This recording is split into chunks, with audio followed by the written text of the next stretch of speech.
questions about rhinoplasty.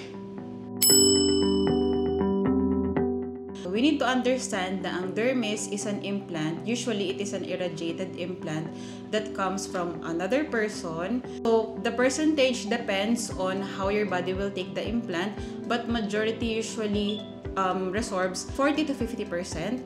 Some lesser, some more. Again, depende yun sa katawan natin. Ang rhinoplasty is done for that specific purpose. Additional na lang if you want to do the aesthetic part, which is yun nga, improve yung bridge and tip. Pero rhinoplasty can improve without doing any of that. If you're a patient, for example, may accident ka, natamaan yung nose mo, naging crooked siya, pwede nating ayusin yun doing rhinoplasty.